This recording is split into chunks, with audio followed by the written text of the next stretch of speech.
Hello दोस्तों, Shashi sir YouTube channel में आप सभी का स्वागत है।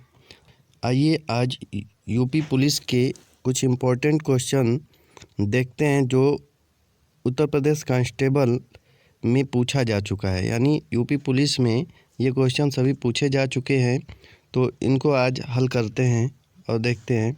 तो आइए आज का पहला सवाल देखते हैं। सही अर्थ वाला शब्द युग्म नहीं है, तो बताना है कि इसमें सही अर्थ वाला शब्द युग्म कौन सा नहीं है।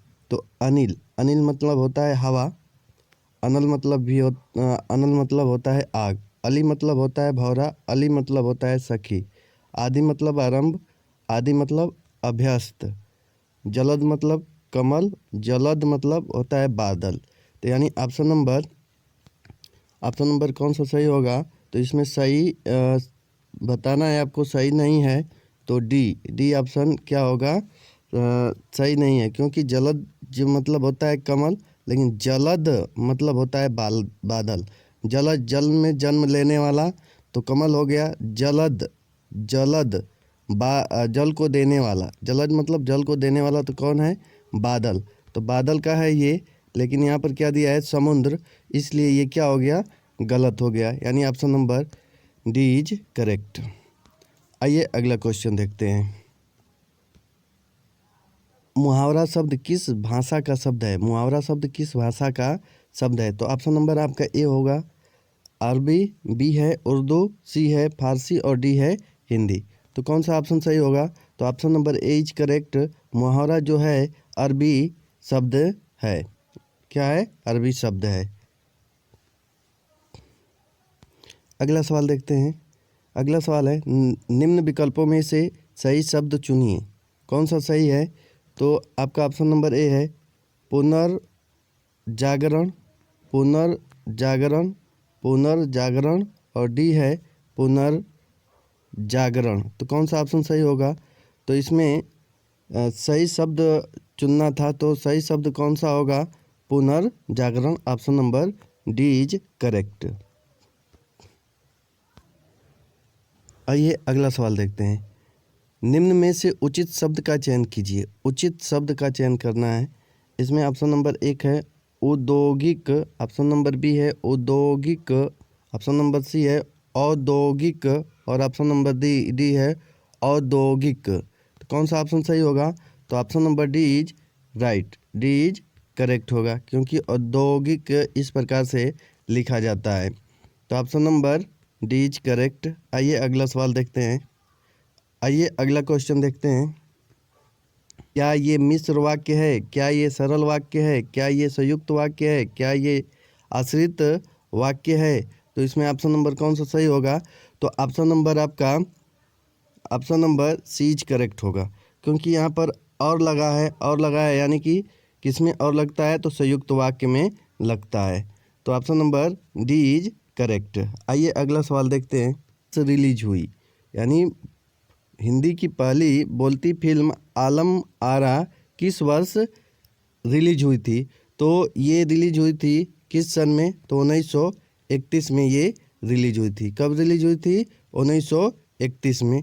ये 14 मार्च 1931 को मुंबई थिएटर में चलाया गया था। तो आइए अगला सवाल देखते हैं।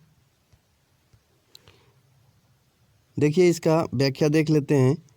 आलम आरा फिल्म 1931 में रिलीज हुई थी, जो हिंदी की पहली बोलती फिल्म थी। इसके निर्माता अर्देशीर ईरानी हैं। इसका प्रथम प्रदर्शन मुंबई में मैजेस्टिक सिनेमा में 14 मार्च 1931 को हुआ था। तो आइए अब अगला सवाल देखते हैं। प्रेमचंद का साहित्य राष्ट्रीय चेतना का पूंजीभूत ज्योति स्तूप है। रेखांकित शब्द की त्रुटि सुधारें। त्रुटि कौन सी है इसमें। तो क्या ऑप्शन नंबर ए है, क्या ऑप्शन नंबर बी है, क्या ऑप्शन नंबर सी है, क्या ऑप्शन नंबर डी है। इसमें पूंजीभूत किस प्रकार से लिखा जाता है, उसको आपको बताना है। तो किस प्रकार से लिखा जाता है। तो पूंजीभूत option number B is correct होगा, क्योंकि पूंजीभूत इस प्रकार से लिखा जाता है। तो ये अगला सवाल देखते हैं। त्यौहार पहला ऑप्शन है दूसरा ऑप्शन त्योहार, त्योहार, त्योहार। तो कौन सा ऑप्शन होगा?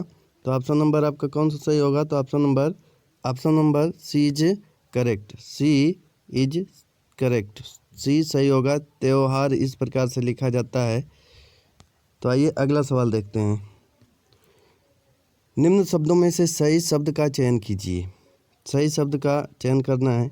तो मृदुल, मृदुल, मृदुर, मृदुल किस प्रकार से लिखा जाता है?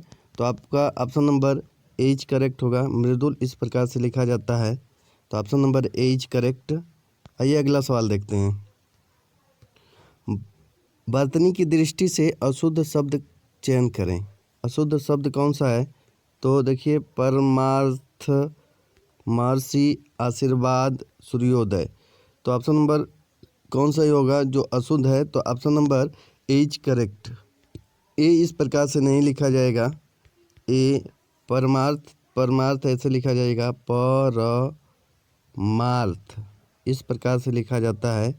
तो परमार्थ, तो ये ऑप्शन ए गलत तरह से लिखा गया है। तो यानी अशुद्ध शब्द पूछा है, तो अशुद्ध शब्द कौन सा है? Option number A is correct. बाकी सब आशीर्वाद, आशीर्वाद सही लिखा गया है। महर्षि, सूर्योदय ये सब सही है। ऑप्शन नंबर ए अशुद्ध लिखा गया है। ऑप्शन नंबर ए अशुद्ध लिखा गया है। तो option number A is correct. अशुद्ध पूछा था तो ऑप्शन ए सही होगा। आइए अगला सवाल। वर्तनी की दृष्टि से दिए गए विकल्पों में से अशुद्ध छांटिए। अशुद्ध कौन सा है? तो उपर्युक्त सही है। व्यंग ये गलत है। पूजनी सही है। महीना सही है। यानी बी ऑप्शन गलत है। बी ऑप्शन अशुद्ध पूछा था, तो अशुद्ध कौन सा है? बी, यानी बी ऑप्शन इज करेक्ट। व्यंग ऐसे लिखा जाएगा, व्यंग, व्य आधा ग य, व्यंग इस प्रकार से लिखा जाएगा, व्यंग। तो व्यंग इस प्रकार से जो बी ऑप्शन गलत लिखा गया है, तो बी ऑप्शन इज करेक्ट। क्या है इसको पहचानना है। तो पहला ऑप्शन है रचयिता, पूजनीय, आँख, नरक। तो ऑप्शन नंबर कौन सा सही होगा? तो ऑप्शन नंबर ए अशुद्ध है, इसलिए ऑप्शन नंबर ए सही होगा। क्योंकि रचयिता इस प्रकार लिखा जाता है, र च ई ता, रचयिता इस प्रकार से लिखा जाएगा। तो इसमें रचयिता गलत लिखा गया है, यही अशुद्ध है, यानी ऑप्शन नंबर ए सही होगा आपका। आइए अगला सवाल देखते हैं। आइए अगला क्वेश्चन देखते हैं। बुराई, तो इसमें क्या होगा? ऑप्शन नंबर ए दिया है बुराई, क्या ये सही लिखा गया है? बुराइयों, बुराइयों, बुरा। तो इसमें त्रुटि छांटना है, तो कौन सा होगा? तो ऑप्शन नंबर सी सही होगा, यानी बुराई की जगह पर क्या होगा? बुराइयों, ये सही होगा। तो option number C is correct. आइए अगला क्वेश्चन देखते हैं। अगला क्वेश्चन है, मानक वर्तनी के अनुसार निम्नलिखित में से कौन सा शब्द सही नहीं है? कौन सा शब्द सही नहीं है, तो इसको बताना है आपको। तो संबंध सही है, ये संबंध सही है, ये संबंध भी सही है, और ये संबंध गलत है। तो option number D is correct होगा। आइए अगला क्वेश्चन देखते हैं। अगला क्वेश्चन है, निम्नलिखित में से शुद्ध शब्द छांटिए। तो क्या शुद्ध ये है? बी ऑप्शन कृपा, सी है कृपा, और डी है कृपा। तो ऑप्शन नंबर कौन सा सही होगा?